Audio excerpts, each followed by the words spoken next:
stability of this. I mean, you can see dramatic improvements in East Asia. If you think about Shanghai was #1 3 years ago and it's been further rising in its performance. If you look to Singapore, another country, moving upwards. So there's been a lot of movements in East Asia. Japan, obviously mathematics that we focus on this time is also the great strength of East Asia. You have to look into this. You can see this in Europe. Countries like Italy moving from below average to sort of getting close to the average. Portugal as well. Germany moving from average to the good area, raising performance, raising equity. Even countries like Brazil, Mexico, Turkey, rising from the bottom. So it's been a lot of change, but not everywhere. Overall, you can say about 45 out of 65 countries have seen improvements in some areas of the assessment. So if the UK wants to improve, what can we learn from the other countries which appear to be forging forward a lot more in mathematics? What is making them so successful? Some of the things have to do with the nature of instruction. In fact, what's very interesting, if you look at to the East Asian systems, they are particularly strong when it comes to deep conceptual understanding in mathematics. Students haven't only learned some formulas and equations, but they know what those kinds of means. They can use that knowledge creatively.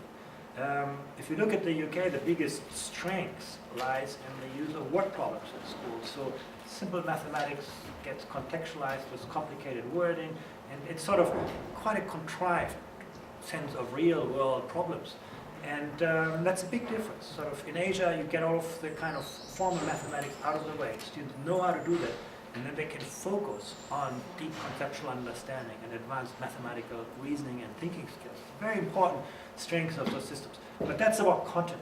You also see that in East Asia, every student expects to succeed. Students believe that they own their own success. They are the masters of the success. They believe that if I try hard, I'm going to succeed and my teachers are going to help me.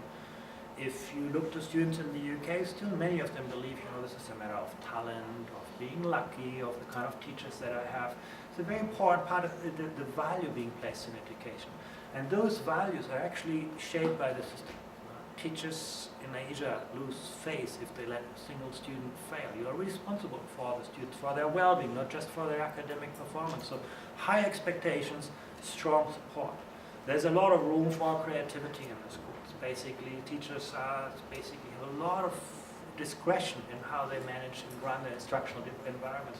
And last but not least, Asia in general, but Shanghai in particular, is very good in leveraging its educational resources, attracting the most talented teachers into the most challenging classrooms, and getting really good principals in a tough school. So deploying human resources. They don't spend very much, but they spend their money very wisely, always prioritizing the quality of teaching over things like the size of classes.